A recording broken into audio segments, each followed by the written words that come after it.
दोस्तों, सितंबर महीने में लगाई जाने वाली 5 ऐसी सब्जियों की फसलों के बारे में आज के इस वीडियो में हम बात करेंगे, जिनकी बुआई अगर आप 30 सितंबर तक कंप्लीट कर लेते हैं, 30 सितंबर से पहले अगर आप उनकी बुआई कर देंगे तो यकीन मानिए आने वाले दिनों में ये पांचों सब्जियां आपको काफी जबरदस्त मंडी भाव देके जा सकती हैं। मतलब काफी शानदार मंडी भाव इन पांचों सब्जियों से आपको मिल जाएगा। एक भी फसल ऐसी नहीं है जिसके मंडी भाव आपको कम मिल सकते हैं या नुकसान के चांसेस हो सकते हैं। काफी जबरदस्त प्रॉफिट ये सारी सब्जियां आपको देके जा सकती हैं। उत्पादन भी काफी जबरदस्त मिलेगा। एक फसल तो ऐसी बताऊंगा जिसका उत्पादन काफी जबरदस्त मिलेगा और मंडी भाव भी काफी जबरदस्त आपको मिल जाएंगे। यानी कि 30 सितंबर तक अगर आप इनकी बुआई कंप्लीट कर देंगे तो लाखों रुपए का प्रॉफिट काफी कम दिनों में और काफी कम खर्चे में ये सब्जी आपको देके चली जाएंगी। यानी कि लगाने का खर्चा भी इन सभी सब्जियों का काफी कम है। तो वीडियो पे एंड तक आपको बने रहना है और वीडियो अगर पसंद आए तो वीडियो को लाइक और शेयर जरूर कर दीजिएगा अगर आपके लिए ये वीडियो इंफॉर्मेटिव रहे। चैनल पे नए हैं जो किसान भाई, या चैनल को सब्सक्राइब अभी तक अगर आपने नहीं किया है तो चैनल भी सब्सक्राइब कर लीजिएगा ताकि खेतीबाड़ी से रिलेटेड वीडियो सही समय पर सही जानकारियों के साथ आपको मिलते रहे। नमस्कार दोस्तों, मेरा नाम है सुरेश और आप देख रहे हैं खेत किसान झुंझुनू। तो दोस्तों, अब जो किसान भाई सब्जियां लगाने की सोच रहे हैं या 15 से 20 दिन बाद में सब्जियां लगाना चाहते हैं, यानी कि 30 सितंबर के आसपास अगर आप सब्जियां बुआई करना चाहते हैं सब्जियों की और कोई अच्छा मुनाफे वाली फसल लगाना चाहते हैं, जबरदस्त मंडी भाव मिल जाए और काफी शानदार उत्पादन मिल जाए, ऐसी फसल की अगर आप तलाश में हैं तो नंबर 1 पर यहां पर आप 56 टिंडे की खेती कर सकते हैं। जबरदस्त प्रॉफिट आपको आने वाले दिनों में दे जा सकते हैं। ये फसल काफी छोटी अवधि की फसल है, लगभग 40 दिन में आपको पहली हार्वेस्टिंग ये दे देगी। बुआई के 40-45 दिन में, मैक्सिमम 45 दिन ले लीजिए। हालांकि फ्रूटिंग स्टेज में ये 30-35 दिन बाद में आ जाती है, बाकी 40 से 45 दिन में ये पहली हार्वेस्टिंग आपको दे देती है। नॉर्मल सा खर्चा होगा आपका, कोई ज्यादा खर्चा भी नहीं होगा। काफी जबरदस्त मंडी भाव आपको मिल जाएंगे। लगभग कम से कम आप ये मानिए कि 50 रुपए से लेकर 60 रुपए तक के मंडी भाव आपको इस समय पे लगाए गए 56 टिंडे के मिल सकते हैं। जल्दबाजी आपको बिल्कुल नहीं करनी है। एक बार सितंबर के आखिरी सप्ताह तक आपको बुआई करनी है। तेज टेम्परेचर अगर आपके यहाँ पे है उस समय भी तो आपको थोड़ा सा और इंतजार कर लेना है। 30-31 डिग्री से ज्यादा टेम्परेचर है तो थोड़ा इंतजार करें और उसके बाद में लगाएं। मतलब ज्यादा हड़बड़ाहट में जल्दबाजी आपको करने की जरूरत नहीं है। जितना ज्यादा लगाएंगे, 56 टिंडे का एक इस समय अगर आप लगा रहे हैं तो आपको मूल मंत्र बता दूं, जितना जल्दी लगाएंगे टेम्परेचर ज्यादा होगा, रोग बीमारियां आपको उतना ही ज्यादा परेशान करेगी। और जितना थोड़ा सा अगर आप लेट लगाएंगे, हो सकता है मंडी भाव 2-5 रुपए आपको कम मिल जाए, लेकिन उतने ज्यादा भी नहीं मिलेंगे। अगर 15 अक्टूबर तक भी आप लगा देंगे तब भी आपकी 56 टिंडे की फसल काफी अगेती होगी और जोरदार मंडी भाव ही आपको मिलेंगे। तो उत्पादन भी अच्छा मिल जाएगा। अगर थोड़ा लेट लगाएंगे, रोग बीमारियां आपको काफी कम परेशान करेंगी। अगेती 56 टिंडे की फसल में क्या होता है, टेम्परेचर ज्यादा होते हैं तो चूसने वाले कीटों का प्रकोप उतना ही ज्यादा होता है और चूसने वाले कीटों का प्रकोप जितना ज्यादा होगा, रस चूसने वाले कीटों का प्रकोप, वायरस जैसी समस्याएं आपको उतना ही ज्यादा परेशान करेंगी। और 56 टिंडे की फसल में एक बार वायरस का अटैक हो जाता है तो उसके बाद में काफी ज्यादा नुकसान आपको देखने को मिल सकता है, या फिर काफी ज्यादा इंसेक्टिसाइड का इस्तेमाल भी आपको करना पड़ सकता है। रस चूसने वाले कीटों से अगर आप अपनी फसल को दूर रखेंगे तो फसल आपकी एकदम हेल्दी बनी रहेगी, यानी किसी भी तरह का वायरस वगैरह आपको परेशान नहीं करेगा। लेकिन थोड़ा सा आपको इंतजार करें और उसके बाद में इसकी बुआई करें। मतलब कुछ एक एरिया में आप सितंबर के आखिरी सप्ताह में लगा लीजिए और कुछ एक एरिया में जहां पे टेम्परेचर थोड़े ज्यादा है उस समय भी, तो आप जो है अक्टूबर के पहले सप्ताह तक आप इसकी बुआई कर सकते हैं। जबरदस्त उत्पादन और जबरदस्त मंडी भाव मिलने की वजह से काफी शानदार प्रॉफिट ये फसल आपको आने वाले दिनों में देके जा सकती है। 56 टिंडे की बुआई अगर आप कर रहे हैं और वैरायटियों की अगर बात करें तो आप अपने एरिया में देख लीजिए, आपके एरिया में जो भी वैरायटी आपको मिल जाए उनका आप सिलेक्शन कर लीजिए। वैरायटियों का कोई ज्यादा बड़ा इश्यू नहीं है, जो भी वैरायटी आपके एरिया में आपको मिल जाए उन वैरायटियों का आप सिलेक्शन कर सकते हैं। बाकी एक पाहुजा की डॉन 17 के नाम से एक वैरायटी आती है, काफी पॉपुलर और काफी अच्छी वैरायटी है, आप इसका सिलेक्शन कर सकते हैं। और ये अगर आपको नहीं मिलती है तो जो आपके एरिया में आपको वैरायटियां मिल जाए उनका आप सिलेक्शन कर सकते हैं। जमीन की तैयारियां काफी शानदार तरीके से आपको करनी है। अभी बारिश वगैरह कम हो रही है और जब तक आप इसकी बुआई करेंगे तब तक और कम हो जाएगी, तो जमीन की तैयारियां भी आप अच्छे से कर लेंगे। कम से कम 3 से 4 कल्टीवेशन करके जमीन को एकदम समतल और मिट्टी को एकदम से भुरभुरा बना के उसके बाद आपको इसकी खेती करनी है। यानी कि 3-4 बार कल्टीवेशन करके और जो खाद की वगैरह की जो डलियां हैं या मिट्टी की जो डलियां हैं उनको तोड़ के मतलब एकदम अच्छे से, मतलब मिट्टी जो आपकी वो भुरभुरी हो जानी चाहिए। मिट्टी जितनी भुरभुरी होगी, बेड की क्वालिटी, जो बेड बनाएंगे आप, बेड बना के इसकी खेती करनी है आपको, अच्छा उत्पादन अगर आपको लेना है तो बेड की क्वालिटी भी आपकी अच्छी होगी, जड़ों का विकास भी काफी शानदार तरीके से होगा, ग्रोथ भी प्लांट की काफी अच्छी होगी, रोग बीमारियां काफी कम आपको देखने को मिलेगी, जड़ से संबंधित बीमारियां भी काफी कम आपको देखने को मिलेगी। जमीन की तैयारियां अगर आप शानदार तरीके से करेंगे, 3 से 4 ट्राली सड़ी हुई गोबर की खाद डाल दीजिए बुआई से पहले, 50 केजी डीएपी खाद ले लीजिए, 30 केजी म्यूरेटो पोटाश, 25 केजी यूरिया खाद। ये खाद उर्वरक आखिरी कल्टीवेशन से पहले डाल के 4-4 फीट की दूरी पे बेड बना लीजिए और 1-1 फीट की दूरी पर आप सीड शोविंग कर दीजिए। इस तरीके से प्लास्टिक मल्च की बात करें तो प्लास्टिक मल्च, इसमें आप 21 माइक्रोन के प्लास्टिक मल्च का इस्तेमाल कर सकते हैं। ज़्यादा हैवी माइक्रोन के प्लास्टिक मल्च आपको लेने की आवश्यकता नहीं है, क्योंकि मैंने पहले ही आपको बता दिया कि ये ज़्यादा लंबी अवधि की फसल नहीं है, छोटी अवधि की फसल है, इसलिए ज़्यादा हैवी मतलब प्लास्टिक मल्च का आपको खर्चा करने की जरूरत नहीं है। 21 माइक्रोन के प्लास्टिक मल्च इसके लिए काफ़ी है, वो आप लगा लीजिए। लेकिन प्लास्टिक मल्च लगाना काफ़ी ज़्यादा ज़रूरी है, क्योंकि प्लास्टिक मल्च अगर आप नहीं लगाएंगे तो प्लांट की ग्रोथ में आपको उतना ज़्यादा प्रभाव देखने को नहीं मिलेगा जितना प्लास्टिक मल्च लगाने के बाद में मिलता है। दूसरा, खरपतवार आपको काफ़ी ज़्यादा परेशान करेंगे, और छप्पन टिंडा एक ऐसी फसल है जिसमें खरपतवार जितने ज़्यादा होंगे, बेकार आपको उतनी ज़्यादा करनी पड़ेगी, और रोग बीमारियां जो है वो उतनी ही ज़्यादा आपको परेशान करेंगी।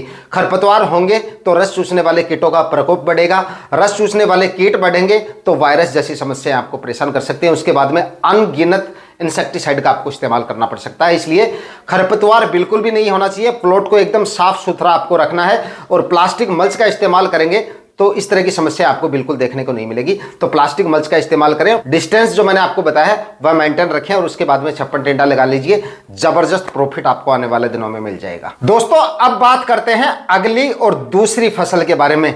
इस फसल के बारे में बताने से पहले आपको एक छोटी सी जानकारी दे दूं। आज से 2-2.5 महीने पहले हमने जितनी भी सब्जियों के बारे में आपको बताया था कि ये सब्जियां आप इस समय पे लगा लीजिए, उनमें से ज्यादातर यानी कि सभी तरह की सब्जियां जो हमने वीडियोस के माध्यम से आपको बताई थी, सबके जो मंडी भाव है आज आसमान छू रहे हैं। मतलब 40-50 रुपए से कम किसी भी फसल के भाव फिलहाल देखने को नहीं मिल रहे हैं। हर एक फसल आसमान छू रहे हैं, मतलब काफी जबरदस्त मंडी भाव किसान भाइयों को फिलहाल मिल रहे हैं। गुआर फली, चौड़ा फली के लिए भी मैंने बताया था 50 रुपए केजी तक जा रही है। एक छोड़ के भिंडी के मंडी भाव, बाकी सभी सब्जियों के जो भाव हैं वो काफ़ी ज़बरदस्त मिल रहे हैं। भिंडी जरूर 15-16 रुपए तक बिक रही है, बाकी भिंडी के भी मैंने एवरेज मंडी भाव 20-25 रुपए थे आपको बताए थे, लेकिन इसके मतलब ज़रूर थोड़े से कम मंडी भाव मिल रहे हैं। बाकी सभी प्रकार की जो सब्जियां हैं इस समय पे काफ़ी ज़बरदस्त मंडी भाव आपको मिल रहे हैं। तो जो सब्जियां हम आपको बताते हैं पूरा एनालाइज करके और उसके बाद ही आपको बताया जाता है, काफ़ी सालों के अनुभव के हिसाब से और सीजन के हिसाब से। 10 सब्जियां बताते हैं, उनमें एक आध सब्जी को छोड़ के सभी सब्जियों के भाव काफी अच्छे मिलते हैं किसान भाइयों को। अगली फसल के बारे में बात करते हैं। चलिए, अगली फसल है गाजर की खेती। अगस्त के अंदर भी काफी किसान भाइयों को हमने बोला था, जो किसान भाई अगस्त में लगा रहे थे, बीज की मात्रा उस समय पे किसान भाइयों की थोड़ी ज़्यादा लगी थी, ग्रो भी थोड़ी कम हो रही है उस समय लगाएगी, क्योंकि टेम्परेचर उस समय थोड़े अनुकूल नहीं होते हैं गाजर की फसल के लिए। हालांकि भाव काफ़ी अच्छे मिलते हैं। लेकिन अब जो किसान भाई 30 सितंबर तक अगर इसकी बुआई कर देते हैं, सितंबर के आखिरी सप्ताह तक भी अगर आपकी गाजर की बुआई हो जाएगी, और मैं तो ये कहूँगा कि अक्टूबर के पहले सप्ताह में भी अगर आप इसकी बुआई कर देंगे, तब भी 20 से 25 रुपए के मंडी भाव आराम से आपको गाजर देके जा सकती है। इससे ज़्यादा भी नहीं मिल सकते हैं, लेकिन मैं आपको कम से कम बता रहा हूँ, 20 से 25 रुपए तो आराम से आपको मिल जाएंगे। और गाजर का जो उत्पादन है वो बाकी सब्जियों से काफ़ी ज़्यादा निकल के आता है। उत्पादन मतलब काफ़ी शानदार। मंडी भाव अगर 20 रुपए भी मिल जाते हैं ना गाजर के पूरी सीजन में किसान भाई को, अगर आप 1 एकड़ में गाजर लगा रहे हैं और पूरी 1 एकड़ की गाजर आपकी अगर 15 से 20 के बीच में बिक जाती है, तो 2 से 2.5 लाख रुपए का प्रॉफिट आपका हो जाता है, क्योंकि उत्पादन काफ़ी ज़बरदस्त आता है। इसका खर्चा बिल्कुल ना के बराबर। 56 टिंडे में ज़रूर आपका थोड़ा खर्चा हो जाएगा, प्लास्टिक मल्च का खर्चा, बाकी गाजर में आपका ये खर्चा भी नहीं होगा। ना तो आपको प्लास्टिक मल्च लगानी पड़ेगी, बुआई से लेकर हार्वेस्टिंग तक एक भी स्प्रे आपको नहीं निकालना पड़ेगा, और एक भी फर्टिगेशन आपको नहीं करना पड़ेगा। तो इतने कम खर्चे में और इतनी शानदार और इतना ज़बरदस्त मुनाफे वाली फसल अगर मैं आपको बता रहा हूँ, तो कुछ सोच समझ के फिर ही आपको बता रहा हूँ, तो आप गाजर की खेती का आप इस समय पे चुनाव कर सकते हैं और अच्छा प्रॉफिट ले सकते हैं गाजर की फसल से। सनग्रो की एक रेड कैरोट से एक वैरायटी आती है, उसका आप सिलेक्शन कर सकते हैं। बाकी आप देख लीजिए आपके एरिया में कोई और वैरायटी चलती है तो उनका आप सिलेक्शन कर लीजिए, किस तरह की वैरायटियाँ आपके एरिया में चलती हैं उस हिसाब से लगाइए। लेकिन वैरायटी ऐसी लेनी है, मतलब जो लाल गाजर आती है, जो एकदम रेड कलर की गाजर आती है, ज़्यादातर मंडियों में वही ज़्यादा चलती है, उस हिसाब से बाकी आप देख लीजिए। और दूसरी, गाजर की साइज जो है वो अच्छी होनी चाहिए, मतलब लंबाई, मोटाई थोड़ी कम है चलेगा, लेकिन लंबाई जितनी अच्छी होगी गाजर की, मंडी भाव उतने ही अच्छे मिलेंगे आपको। बाकी किसान भाइयों को अगर 25 रुपए के मंडी भाव मिल रहे हैं और आपकी गाजर की लंबाई उनसे थोड़ी सी भी ज़्यादा है तो आपको 2-3 रुपये एक्स्ट्रा मिलेंगे। अगर अच्छी क्वालिटी की आपकी गाजर होगी, वाइट रूट्स या चारों तरफ जो मूछ वगैरह निकल आती हैं गाजर के, इस तरह की समस्याएं नहीं आती हैं, या लंबाई अच्छी होती है, तो आपको अच्छे मंडी भाव ही मिलते हैं। इसके लिए एक डीपली प्लोइंग कर दीजिएगा, बुआई से पहले गहरी जुताई मिट्टी पलटने वाले हल से, और बीज को डालने से पहले एकदम हाथों से रगड़ के जो उसका जो कचरा होता है, बाहर का जो छिलका होता है, वो हटा देना। उसके बाद में आप इसकी बुआई कर देना। वाइट रोड्स वगैरह इतनी ज़्यादा नहीं मिलेंगी। उसके बाद में सिंचाई का प्रबंधन आपको काफ़ी दिमाग लगा के करनी है। सिंचाई मतलब यानी कि गाजर में ओवर वाटरिंग, जिस समय आपकी गाजर बढ़वार की अवस्था में होती है उस समय ना ही तो आपको यूरिया खादों का इस्तेमाल करना है और ना ही ज़्यादा सिंचाई करनी है। हर सिंचाई के बीच में 6-7 दिन का गैप देना है, और हर सिंचाई करने से, कोई भी सिंचाई कर रहे हैं तो पहले आपको सुनिश्चित कर लेना कि अब आपकी गाजर की फसल में प्यास आनी शुरू हो गई है। जितनी प्यासी रखेंगे आप अपनी गाजर को, लंबाई उतनी ज़्यादा बढ़ेगी और जो वाइट रूट्स है वो आपको कम से कम देखने को मिलेंगी। ओवर वाटरिंग कर देंगे तो वाइट रूट्स भी बढ़ेंगी और गाजर की जो लंबाई है वो आपको काफ़ी कम देखने को मिल सकती है। इसके बाद में दोस्तों अगली फसल की बात करें तो इस समय पर आप यानी कि सितंबर के आखिरी सप्ताह तक लहसुन की बुआई कर सकते हैं, और इसको आप अक्टूबर के पहले सप्ताह में लगा के भी अच्छे मंडी भाव ले सकते हैं। इसके लिए भी आपको कोई जल्दबाजी करने की जरूरत नहीं है। जैसे आपकी ज़मीन खाली हो उसके बाद भी कर सकते हैं, या फिर बारिश वगैरह हो रही है, ज़मीन तैयारियां अगर आप ठीक से नहीं कर पा रहे हैं, मिट्टी ज़्यादा गीली है, नमी ज़्यादा है ज़मीन में, तो रुक के आप ज़मीन की तैयारियां शुरू कर सकते हैं और अक्टूबर के पहले सप्ताह तक आप लहसुन की बुआई कर सकते हैं। ज़बरदस्त मंडी भाव मिल सकते हैं और ज़बरदस्त कमाई आप लहसुन की खेती से कर सकते हैं। इस समय की बात करें तो इस समय पे लहसुन के जो मंडी भाव है वो आसमान छू रहे हैं। आने वाले दिनों में भी, उस समय भी आप देखेंगे कि काफ़ी ज़बरदस्त मंडी भाव आपको मिल सकते हैं। हालांकि लंबी अवधि की फसल है लेकिन खर्चा इसमें उतना ज़्यादा नहीं है बाकी सब्जियों की तरह। इस वजह से आप इससे भी अच्छी कमाई कर सकते हैं, अच्छे मंडी भाव ले सकते हैं और अच्छा उत्पादन ले सकते हैं। लहसुन की खेती कर रहे हैं और तगड़ा वाला अगर आपको उत्पादन लेना है तो इसकी खेती आपको बेड बना के करनी चाहिए।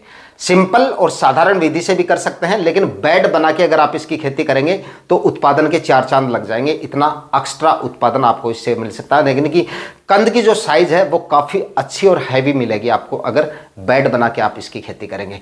तो 3-3 फीट की दूरी पे बेड बना लीजिए और उस पर कलियों की बुआई कर दीजिए। काफ़ी अच्छा प्रॉफिट, काफ़ी अच्छे मंडी भाव, काफ़ी अच्छा उत्पादन आपको मिल जाएगा। बुआई से पहले 3 से 4 ट्राली सड़ी हुई गोबर की खाद डाल दीजिए, 50 केजी डीएपी खाद ले लीजिए, 30 केजी म्यूरेट ऑफ पोटाश ले लीजिए, और इसमें आप कोई और ज़्यादा खाद्य उर्वरक फिलहाल आपको डालने की जरूरत नहीं है। ये बेसल डोज ले लीजिए आखिरी कल्टीवेशन से पहले, और उसके बाद में मिट्टी को एकदम अच्छे से भुरभुरा बना के 3-3 फीट की दूरी पे बेड बना के आप इसकी खेती ड्रिप इरिगेशन से भी कर सकते हैं, फुहारा विधि से भी कर सकते हैं, और नालियों में सिंचाई करके भी आप इसकी खेती कर सकते हैं।